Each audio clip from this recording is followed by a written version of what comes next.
왜 나는 늘 이상한 사람에게 끌릴까? 왜 잘해줄수록 나를 무시하는 걸까? 이 질문을 평생 안고 사는 분들이 있습니다.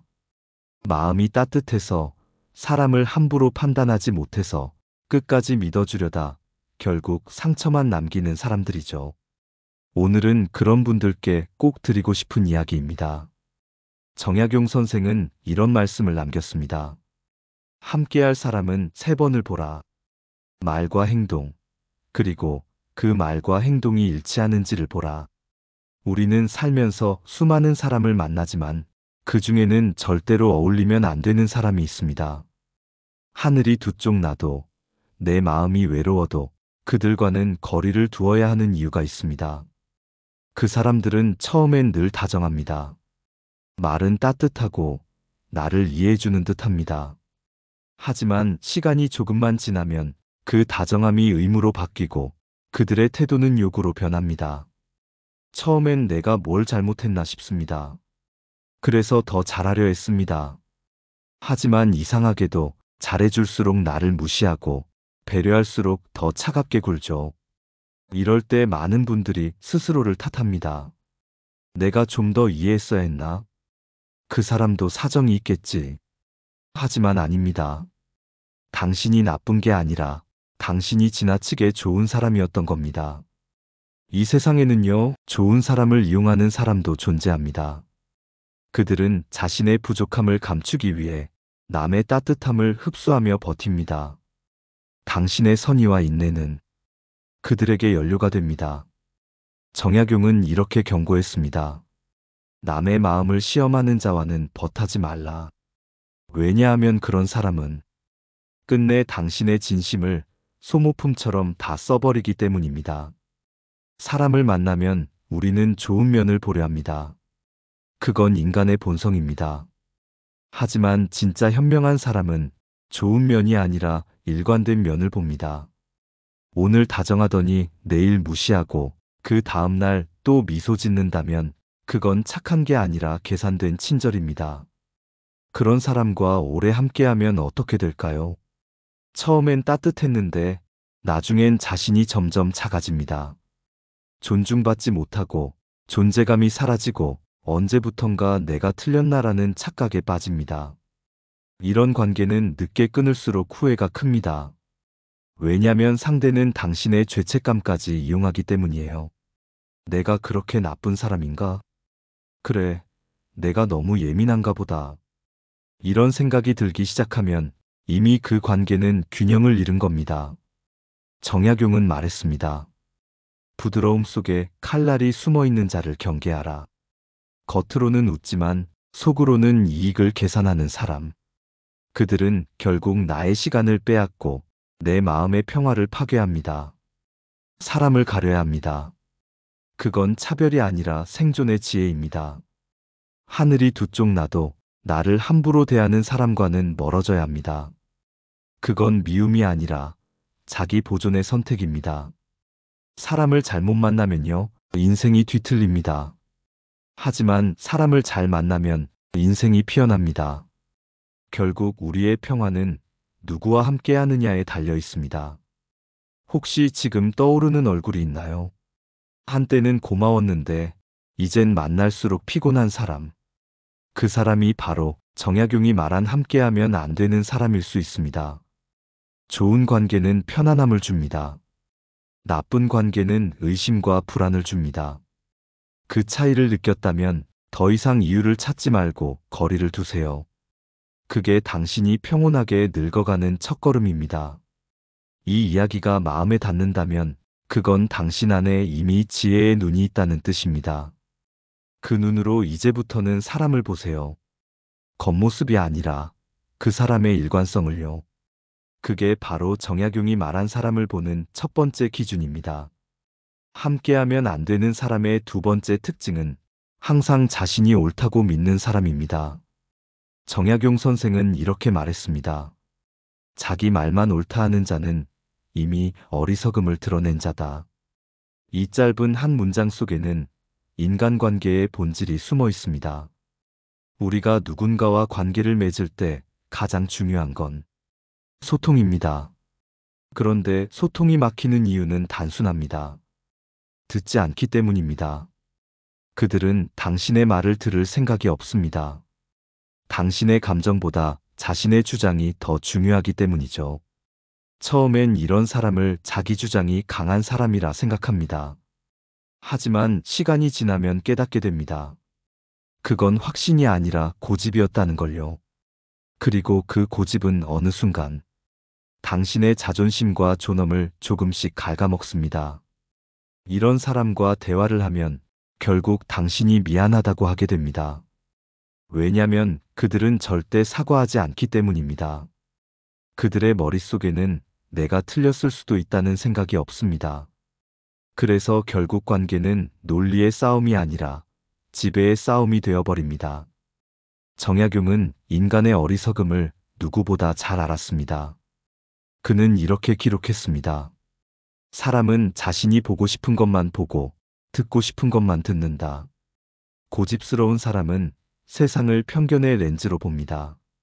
그 렌즈를 통해서라면 당신이 아무리 진심을 보여도 왜곡되어 보입니다. 이런 사람과 가까이 지내면 어떤 일이 생길까요? 처음엔 논리적으로 맞서보려 합니다. 하지만 곧 포기하게 되죠. 그래, 그냥 내 탓이지 뭐. 말해봤자 소용없어.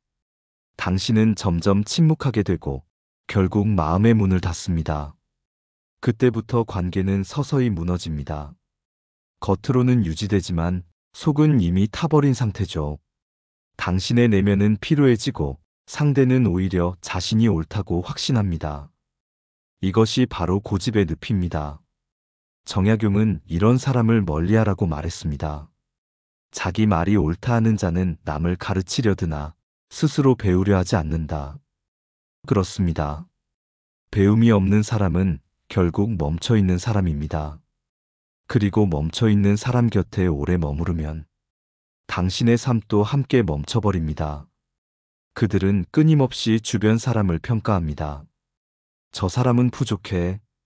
나는 그걸 이미 알아. 이 말의 속뜻은 나는 너보다 위에 있다는 우월감입니다. 그들은 겸손을 가장한 교만으로 살죠. 우리가 이런 사람을 피해야 하는 이유는 그들의 확신이 결국 당신의 자존감을 무너뜨리기 때문입니다. 처음엔 대화의 불편함으로 시작하지만 결국엔 내가 부족한 사람인가? 라는 자기 의심으로 끝나게 됩니다.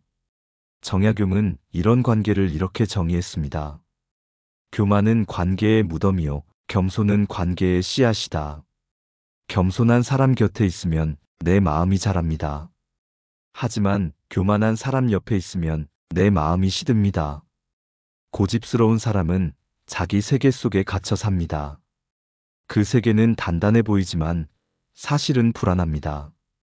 그래서 끊임없이 남을 통해 자신의 옳음을 확인받으려 합니다. 이런 사람과 함께 있으면 당신은 늘 틀린 사람이 됩니다. 그들의 불안을 대신 떠안는 거죠. 이제는 기억해야 합니다. 모든 관계는 평등해야 합니다. 누가 더 많이 알고 누가 더 오랫동안 참았느냐가 아니라 서로의 마음이 존중받는지가 중요합니다.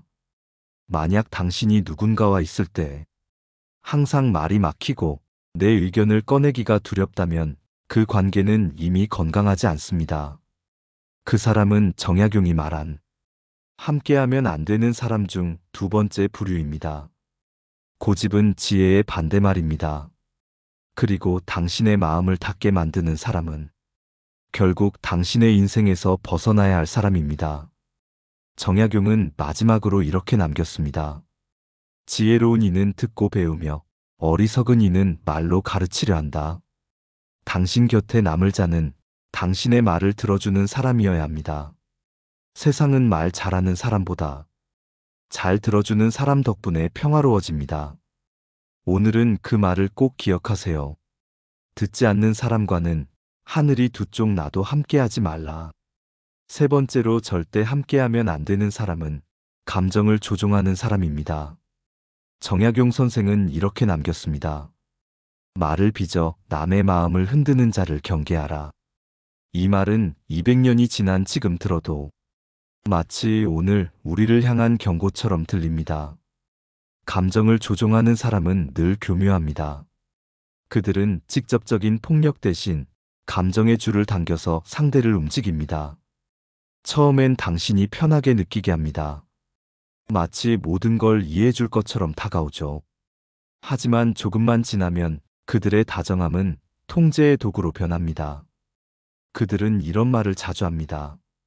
나는 너 잘 되길 바래서 하는 말이야. 그건 네가 너무 예민해서 그래. 내가 아니라 네가 문제야. 이 문장들은 달콤한 듯하지만 당신의 감정을 무력하게 만듭니다. 당신이 불편함을 느껴도 그들은 그것을 내 탓으로 돌려버립니다. 이런 관계를 오래 겪으면 자신이 왜 힘든지도 모른 채 죄책감 속에서 살게 됩니다.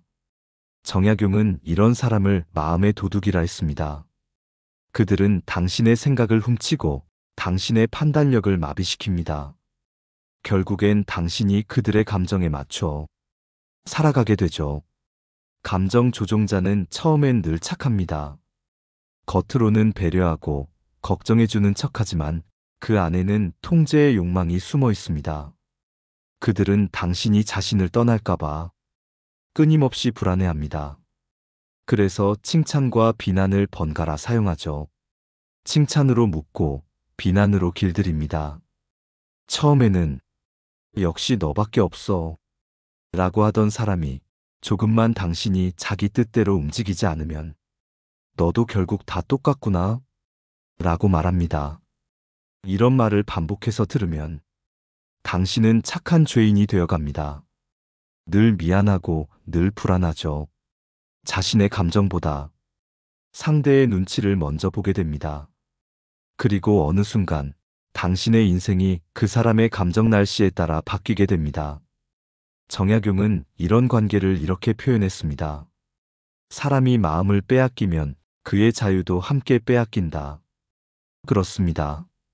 감정 조종은 단순한 감정 문제가 아니라 내면의 자유를 앗아가는 일입니다. 당신이 아무리 올바르게 생각해도 상대가 불편한 기색을 보이면 그 생각조차 말하지 못하게 됩니다. 결국 스스로를 억누르고 그들의 기분을 먼저 헤아리게 되죠.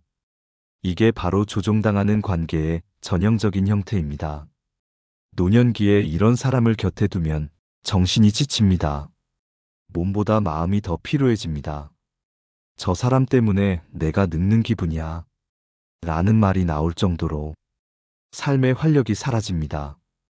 정약용은 말했습니다. 남의 기분에 종속된 삶은 스스로를 버린 삶이다. 그 말은 곧 누구의 기분에도 휘둘리지 말라는 뜻이죠. 감정 조종자는 종종 피해자 역할을 합니다. 자신이 늘 손해본다고 말하고 세상이 자신을 몰라준다고 하소연합니다.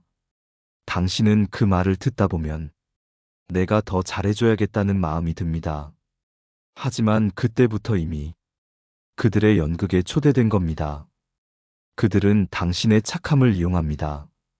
당신이 죄책감을 느끼는 순간 그들은 그 감정 위에 올라탑니다. 네가 그렇게 생각하니 내가 더 상처야. 이 말 한마디면 당신은 또다시 미안해지고 그들의 마음을 달래야 한다고 느끼죠. 그렇게 조용히 당신의 삶이 조금씩 그들에게 맞춰집니다. 당신의 기분, 결정, 하루의 온도까지도. 이게 바로 감정 조종의 무서운 점입니다. 정약용은 인간의 관계를 거울로 비유했습니다. 너를 비추어 평온한 마음을 주는 이는 벗이요. 너를 흔들어 불안하게 하는 이는 적이다. 좋은 관계는 나를 단단하게 합니다. 나쁜 관계는 나를 흔듭니다. 당신이 그 사람을 만나고 나서 항상 기분이 무겁고 의심이 많아지고 자신감이 사라진다면 그건 이미 신호입니다. 그 관계는 당신의 평화를 해치고 있습니다. 그럴 땐 미련을 버리고 이렇게 생각하세요. 내가 나답게 살기 위해 그 사람과는 거리를 두는 게 맞다. 이건 도망이 아닙니다. 당신의 인생을 지키는 가장 현명한 선택입니다. 감정 조종자는 결국 스스로의 외로움을 다른 사람에게 전가하는 사람입니다. 그들은 사랑을 가장하지만 사실은 지배를 원합니다. 정약용의 말처럼 사랑은 구속이 아니라 해방이어야 한다. 진짜 사랑은 나를 자유롭게 합니다. 진짜 인연은 내 마음을 편하게 합니다. 그렇지 않다면 하늘이 두 쪽 나도 그 관계는 끝내야 합니다. 오늘 하루 당신의 감정을 흔드는 사람이 있다면 그 사람의 말보다 당신의 마음의 반응을 먼저 들여다보세요. 그게 바로 지혜입니다. 네 번째로 절대 가까이 하면 안 되는 사람은 이익 앞에서 태도가 달라지는 사람입니다. 정약용 선생은 이렇게 말씀하셨습니다. 이익을 좇는 자는 의리를 버리고 의리를 좇는 자는 이익을 얻는다. 짧은 문장이지만 이 말에는 인간관계의 진실이 전부 담겨 있습니다. 사람의 진짜 본성은 위기가 아니라 이익 앞에서 드러납니다. 힘들 땐 누구나 겸손합니다. 손해볼 때는 다들 착해 보이죠. 하지만 상황이 바뀌어 자기에게 유리한 기회가 찾아오면 그때 비로소 그 사람의 진짜 얼굴이 드러납니다. 이익이 생기면 누군가는 나누고 누군가는 독차지하려 합니다. 누군가는 감사하고 누군가는 교만해집니다. 바로 그 차이가 함께할 사람과 떠나야 할 사람을 가르는 경계선입니다. 처음엔 늘 의리가 있어 보입니다. 우리 평생 친구야. 이건 돈보다 마음이지. 그런데 돈이 오가고 이익이 걸린 순간부터 이상한 기류가 흐르기 시작하죠. 연락이 끊기고 태도가 바뀌고 말투가 달라집니다. 정약용은 이런 사람을 의리를 가장한 장사꾼이라 불렀습니다. 그들은 관계를 거래처럼 생각합니다. 내가 너에게 뭘 주면 너는 나에게 뭘 줄 수 있지? 이 계산이 머릿속에 늘 깔려 있습니다. 그들의 친절은 호의가 아니라 투자입니다. 이런 사람은 처음엔 늘 도움이 됩니다. 위로도 해주고 조언도 아끼지 않습니다. 하지만 언젠가 당신이 그들에게 아무 이익도 주지 못하는 순간 그들의 미소는 사라집니다. 그리고 차갑게 말합니다. 이젠 당신에게 배울 게 없네요. 그 한마디면 관계가 끝입니다. 정약용은 말했습니다. 이익으로 맺은 인연은 이익이 닿으면 흩어진다. 당신이 그런 사람과 오래 지내면 결국 스스로를 의심하게 됩니다. 내가 쓸모없어졌나? 내가 예전보다 부족해졌나? 하지만 진실은 단 하나입니다. 그들은 사람을 본 게 아니라 이익을 본 겁니다. 이익 앞에서 태도가 변하는 사람은 결코 진심으로 남지 않습니다. 그들은 상황에 따라 변합니다. 당신이 잘 나가면 곁에 붙고 당신이 어려워지면 떠납니다. 이런 사람은 마치 바람과 같습니다. 어디로 불어올지 모릅니다. 그러나 반드시 언젠가 자기 이익을 위해 당신을 등질 사람들입니다. 정약용은 또 이런 말씀도 남겼습니다. 작은 이익에 눈이 멀면 큰 인연을 잃는다. 우리가 살면서 자주 하는 실수 중 하나가 조금의 도움에 사람을 쉽게 믿는 것입니다. 그래도 저 사람이 날 챙겨줬잖아. 하지만 그 챙김이 순수하지 않은 계산 위에서 이루어진 것이라면 그건 호의가 아니라 미끼입니다. 이익 앞에서 태도가 변하는 사람과 가까이 있으면 당신의 마음이 늘 불안합니다. 왜냐면 당신도 모르게 혹시 내가 더 이상 도움이 안 되면 떠나겠지. 이런 생각을 하게 되거든요. 그 불안은 관계를 갉아먹습니다. 결국 진심은 사라지고 남는 건 불신뿐입니다. 노년기에 이런 사람을 곁에 두면 삶의 평화가 깨집니다. 그들은 당신의 호의를 이용해 자신의 이익을 챙기고 떠나버립니다. 남은 건 배신감뿐이죠. 그 배신감은 단순한 상처가 아니라 사람에 대한 믿음을 무너뜨립니다. 그래서 정약용은 강조했습니다. 이익을 좇는 자는 의를 잃고 의를 좇는 자는 사람을 얻는다. 이 말의 핵심은 이익보다 사람을 먼저 보라는 뜻입니다. 이익으로 맺은 관계는 끝이 짧고 상처가 깊습니다. 그러나 사람으로 맺은 관계는 시간이 지나도 변하지 않습니다. 당신 곁에 그런 사람이 있다면 그 사람은 당신 인생의 복입니다. 하지만 당신의 곁에 이익에 따라 얼굴이 바뀌는 사람이 있다면 그건 불행의 씨앗입니다. 그런 사람을 멀리하는 건 냉정이 아니라 지혜입니다. 정약용의 글 중에 이런 문장이 있습니다. 사람을 사귐에 있어 그의 마음이 이익을 따르는지 의를 따르는지 보라. 그 한 가지로 평생의 화복이 정해진다. 당신의 인생이 평화롭길 원한다면 이익을 좇는 사람 대신 의리를 지키는 사람을 곁에 두세요. 그 사람이 많지 않더라도 괜찮습니다. 진심으로 함께할 한 사람만 있으면 충분합니다. 그 한 사람 덕분에 당신의 삶은 외롭지 않을 테니까요. 다섯 번째로 절대 가까이 하면 안 되는 사람은 겉으론 착하지만 속으론 질투와 비교로 가득한 사람입니다. 정약용 선생은 이렇게 말씀하셨습니다. 남의 잘됨을 시기하는 자는 스스로의 복을 태운다. 이 말은 단순한 도덕의 가르침이 아니라 관계의 본질을 꿰뚫은 통찰입니다.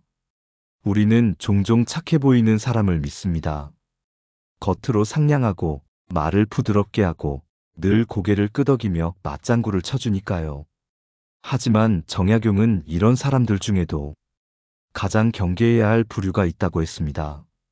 바로 마음속에 질투를 품은 사람입니다. 이들은 직접적으로 나를 공격하지 않습니다. 오히려 더 친절하게 다가옵니다. 하지만 속으로는 비교하고 당신의 성공이 불편하며 당신의 행복이 그들에게 상처가 됩니다. 그래서 당신이 잘 될수록 그들은 묘하게 불편한 표정을 짓습니다. 그래, 너는 원래 잘하잖아. 나는 그런 운이 없어서. 이 말 속에는 칭찬이 아니라 질투의 그림자가 숨어 있습니다. 정약용은 이를 마음의 불평등이라 했습니다. 마음이 고른 자는 남의 행복을 함께 기뻐하나 마음이 기울어진 자는 남의 행복에 괴로워한다. 질투는 단순한 감정이 아니라 마음의 불균형 상태입니다. 이 불균형이 오래가면 결국 그 사람은 상대를 깎아내려야만 자신이 편안해집니다.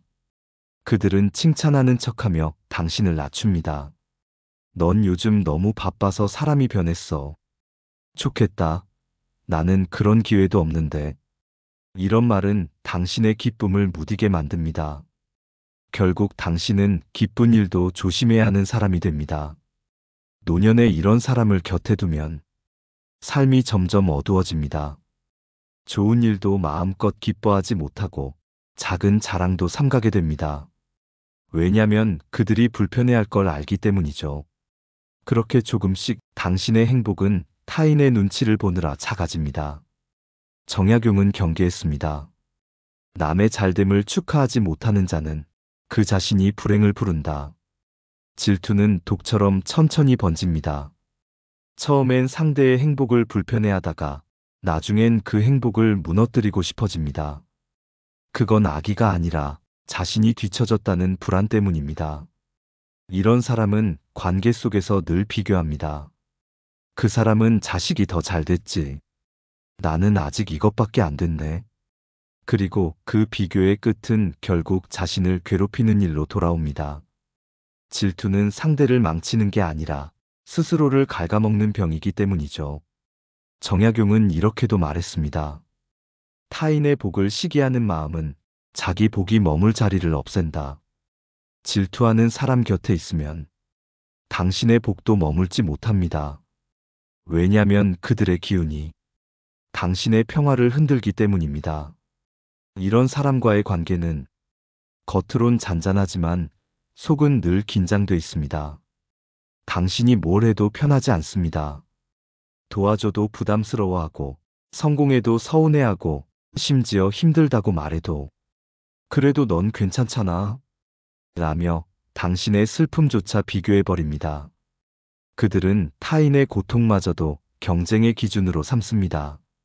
그래서 정약용은 이런 사람을 마음이 좁은 자라 했습니다. 마음이 좁은 자는 남의 그림자에도 시기한다. 당신이 조금만 빛을 받으면 그들은 그 빛을 가리려 합니다. 그런 사람을 멀리해야 하는 이유는 단 하나, 그들의 시선 속에 오래 있으면 당신도 자신을 의심하게 되기 때문입니다. 내가 너무 잘난 척했나? 내가 너무 앞서갔나? 그렇게 자신을 줄이다 보면 결국 당신의 빛도 함께 사라집니다. 진짜 친구는 당신의 행복에 박수를 쳐줍니다. 진심으로 잘 되길 바라는 사람은 당신의 웃음에서 자신의 기쁨을 찾습니다.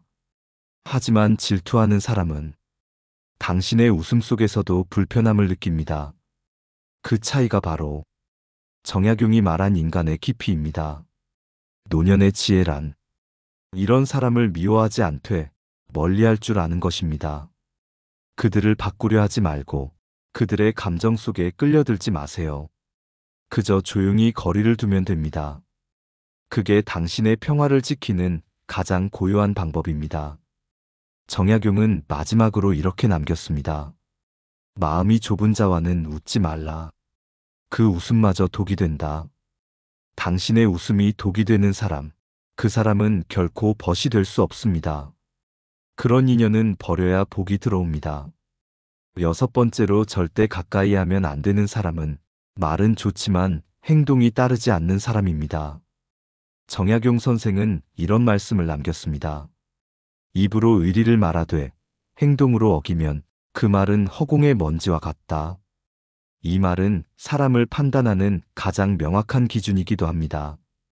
우리는 흔히 말에 속습니다. 말이 부드럽고 달콤하면 그 속에 진심이 있을 거라 믿죠.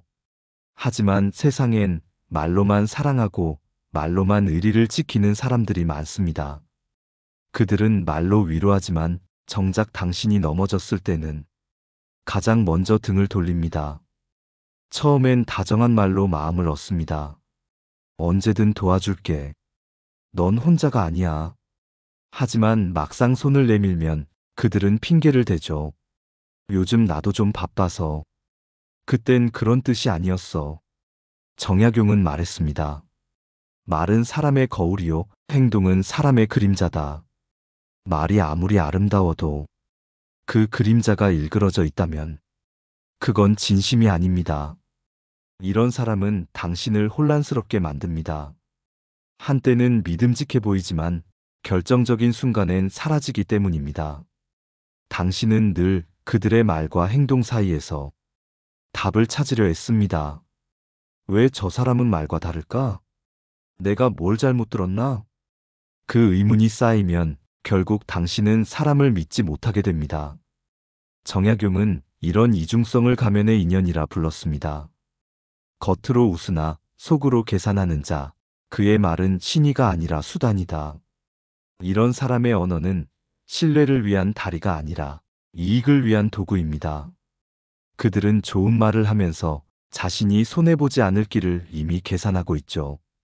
말과 행동이 다른 사람의 곁에 오래 머물면 당신도 그들의 불성실함에 익숙해집니다. 다들 저 정도는 그러니까 세상이 원래 그런 거지. 이런 생각이 자리 잡으면 당신의 기준도 흐려집니다. 결국 진심으로 사는 법을 잊게 되죠. 노년의 관계는 숫자가 아니라 신뢰의 밀도로 남습니다. 하루에 100번 좋은 말을 들어도 단 한 번의 행동이 없으면 그 관계는 공허합니다. 반대로 말이 부족해도 행동으로 보여주는 사람은 끝까지 곁에 남습니다. 정약용은 이렇게 충고했습니다. 신이란 말에 있지 않고 한 번의 행실에 있다. 사람은 누구나 말로는 의리를 말할 수 있지만 그 의리를 행동으로 옮기기는 어렵습니다. 그렇기에 행동이 곧 진심의 증거입니다. 당신의 곁에 말은 부드럽지만 행동이 없는 사람이 있다면 그 관계를 다시 점검해야 합니다. 그들은 당신을 진심으로 위하는 게 아니라 자신이 좋은 사람으로 보이고 싶을 뿐입니다. 그들의 친절은 관계를 지키기 위한 노력이 아니라 이미지를 유지하기 위한 장식일 뿐이죠. 정약용은 사람의 마음을 꿰뚫었습니다. 말을 좇는 자는 허공을 좇고 행동을 좇는 자는 길을 만든다. 그 말처럼 진심은 말이 아니라 지속적인 태도에서 드러납니다. 당신의 곁에 있는 사람 중 말보다 행동이 앞서는 사람이 있나요? 그 사람은 반드시 붙잡아야 합니다. 왜냐하면 그런 사람은 당신이 아무 말하지 않아도 당신의 마음을 먼저 이해하고 움직이는 사람이기 때문입니다. 진짜 인연은 함께 있자고 말하지 않습니다. 그저 함께 있어줍니다. 도와줄게라 하지 않고 조용히 도와줍니다. 그런 사람은 많지 않지만 그 한 사람이 평생의 복이 됩니다. 노년의 지혜는 사람을 고르는 눈에 있습니다. 정약용은 마지막으로 이렇게 남겼습니다. 말은 바람과 같아 믿을 수 없으나 행동은 땅과 같아 발을 디딜 수 있다. 당신의 인생이 바람에 흔들리지 않으려면 그 땅 같은 사람을 곁에 두세요. 그 사람은 많지 않지만 당신이 평생 믿을 수 있는 단 한 사람일 겁니다. 마지막으로 정약용 선생이 가장 강하게 경계한 사람, 그리고 우리가 인생 후반부에서 반드시 정리해야 할 사람은 진심이 아닌 습관으로 남은 관계입니다. 정약용은 말했습니다. 인연이 다 했는데도 붙드는 자는 스스로를 묶는 자다. 이 짧은 문장은 삶의 마지막 지혜를 이야기합니다. 우리는 나이가 들수록 새로운 인연보다 익숙한 인연에 더 의지하게 됩니다. 익숙한 이름, 익숙한 얼굴, 예전의 추억들이 마음을 붙잡기 때문이죠. 하지만 그 인연이 지금의 나를 아프게 하고 성장을 막고 평화를 빼앗는다면 그건 더 이상 인연이 아닙니다. 그건 습관의 잔상입니다. 그 사람과의 관계가 이제는 마음보다 의무로 이어지고 있다면 이미 끝난 겁니다. 오랜 친구니까 그래도 챙겨야지. 가족이니까 피할 순 없지. 이런 이유로 억지로 이어가는 관계는 결국 당신의 생기를 빼앗습니다. 정약용은 이렇게 기록했습니다. 정이 깊다고 모두 인연은 아니며 의리가 두텁다고 다 벗은 아니다. 이 말은 냉정해 보이지만 사실은 가장 따뜻한 자기 보호의 지혜입니다. 당신의 평화를 위해선 어떤 인연은 반드시 떠나보내야 합니다. 그 관계를 끝내는 건 미움이 아닙니다. 그저 서로가 더 이상 서로의 길에 도움이 되지 않는다는 걸 인정하는 일입니다. 당신이 아무리 좋은 사람이라도 당신의 진심이 통하지 않는 사람은 있습니다. 그건 당신의 잘못이 아니라 세상의 이치일 뿐입니다. 정약용은 또 이렇게 말했습니다. 마음이 다한 인연을 붙잡으면 복이 머무르지 못한다. 그 복이란 단순한 행운이 아니라 평화입니다. 우리가 노년에 바라는 건 성공도 명예도 아닙니다. 평화롭게 살고 싶은 마음이잖아요. 그 평화를 위해선 사람을 잘 떠나보낼 줄 알아야 합니다. 습관으로 남은 인연은 당신을 붙잡고 당신의 마음을 반복 속에 가둡니다. 그 관계 속에서는 새로운 기쁨도 배움도 없습니다. 그저 피로와 의무감만 남습니다. 당신은 그 사람을 위해 애쓰지만 정작 자신은 점점 무너져 갑니다. 정약용은 이런 사람을 사람의 얼굴을 한 구속이라 불렀습니다. 그들은 나쁜 사람은 아닙니다. 그저 당신의 삶에서 이제는 역할이 끝난 사람들입니다. 인연은 물처럼 흘러야 막습니다. 막으면 썩고 놓아주면 새 물이 들어옵니다. 노년의 지혜란 붙잡는 법보다 놓는 법을 배우는 것입니다. 우리가 평생 배워야 할 마지막 공부는 사람을 사랑하면서도 놓아줄 줄 아는 용기입니다. 그게 바로 정약용이 말한 고요한 자유의 시작입니다. 당신 곁에 오래된 관계가 있는데도 늘 불편하고 대화가 버겁고 마음이 무겁다면 그건 이미 떠나보낼 때가 된 겁니다. 감정의 빚을 갚으려다 당신의 평화를 잃지 마세요. 떠나보내는 건 배신이 아니라 감사의 완성입니다. 그동안 고마웠다. 여기까지가 우리 인연이었구나. 그 한마디면 충분합니다. 그 말 한마디로 당신의 마음이 가벼워지고 새로운 복이 들어올 자리가 생깁니다. 정약용은 마지막으로 이렇게 남겼습니다. 사람은 바람과 같아 머무는 자리를 구속하면 사라지고 자유롭게 두면 다시 찾아온다. 진심으로 맺은 인연은 멀어져도 돌아옵니다. 하지만 억지로 붙든 인연은 결국 서로의 삶을 무겁게 할 뿐입니다. 이제는 묻지 말고 누가 내 곁을 떠났는가 보다 누가 끝까지 남아있는가를 보세요. 그 한 사람이 있다면 당신의 인생은 이미 성공한 겁니다. 노년의 행복은 많은 인연이 아니라 평화로운 인연 한 사람에서 옵니다. 그 한 사람 앞에서 웃을 수 있다면 당신의 인생은 충분히 아름답습니다. 오늘 이야기가 마음에 닿으셨다면 댓글로 당신이 놓아준 인연 혹은 끝까지 지키고 싶은 사람을 남겨주세요.